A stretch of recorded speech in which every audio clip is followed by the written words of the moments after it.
friends, Rebecca here, the Dragon Librarian from Farmington Community Library, and Alderon and I are here today to talk to you about a really special book.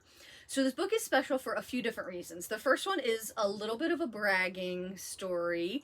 I went to a library conference a couple of months ago, and I was able to get a hold of a lot of really fantastic books, a lot of which were young adult books, and I got them ahead of time before they were published. So I got to read some of them before they came out. I'm still reeling from that because I thought it was fantastic. Anyway, one of those books is the book I'm talking about today, and I got to read it ahead of time. I've been really psyched to talk about it, but I've been holding off on talking about it until now for a very specific reason.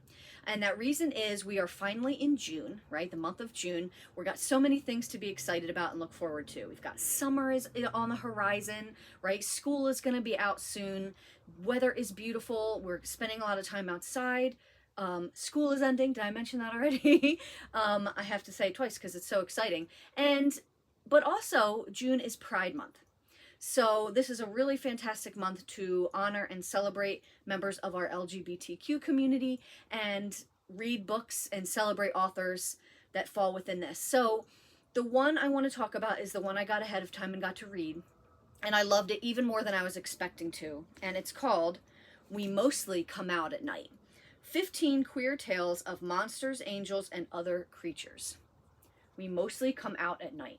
So this looks kind of like a spooky cover, right? And originally that's what I thought it was going to be, but it isn't. And another thing that's special about this book is that it is a bunch of short stories. Now, typically, short stories are not my favorite type of medium of literature, right? I prefer, personally, big books, long series, things like that take me a while to get through. Short stories are not my favorite, but I absolutely loved these so much. I think if you are a fan of short stories, you're going to absolutely be over the moon about this book. And if you're like me and you're not typically a fan of short stories, you are going to absolutely love this book. So the reason I was talking about how the cover looks spooky is I think that's a little misleading because it's not a scary book. This book features a bunch of different stories that feature retold fairy tales, stories of different creatures from people's different mythologies and cultures, and there are a couple stories about quote-unquote monsters, but they're not the way that you think. And I knew this was going to be a special book when I read the dedication, which takes up the entire page, by the way, and it says, "For all the queer little beasties out there, may you sing, shine, and slay." That's a great dedication. I love that it takes up the whole page. It's this really cool script.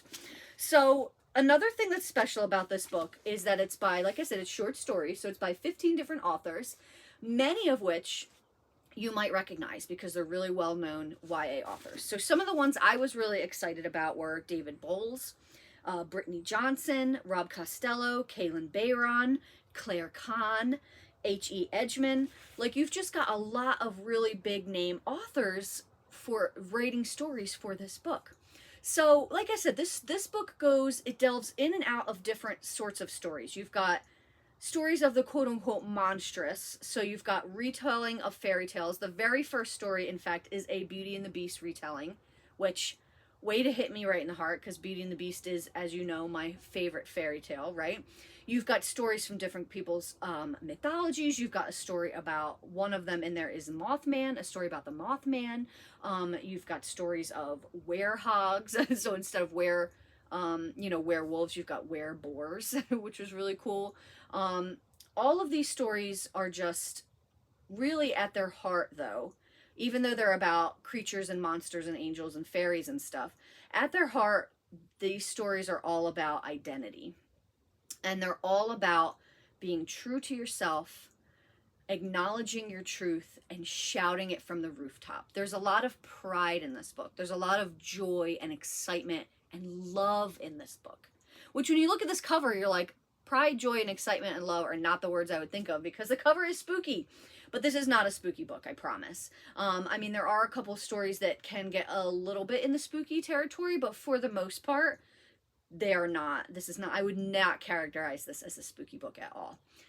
Lots of joy, lots of love, lots of, basically these authors saying to you, the reader, hey, I see you. You are awesome just the way you are. Shout your truth, speak your truth, live your truth. And it's such an incredible message, right? One last thing about this book that I want to share that I really, really loved was that each story, the beginning of each story, has a really cool illustration. So this is the Beauty and the Beast one, right? You've got, I just want to show you the Mothman one because I really liked that one in particular as well. You've just got all these really, really cool illustrations that kind of give you an idea of what creature you're going to be reading about in the following story. Love this book, highly recommended. It came out in May, so it is available now. We do have it in the library, so please feel free to check this out. And, you know, another great thing about short stories is that you don't have to read them all at once, right? The way I actually read this book was I read one a day for a little bit over 2 weeks, and I got it done. And it was perfect. It was the perfect amount of story per day for a book like this. But you can read them all at once, too, if you want. So we mostly come out at night.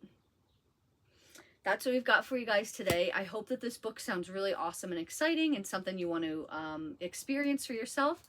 If so, please feel free to come check it out at Farmington Community Library.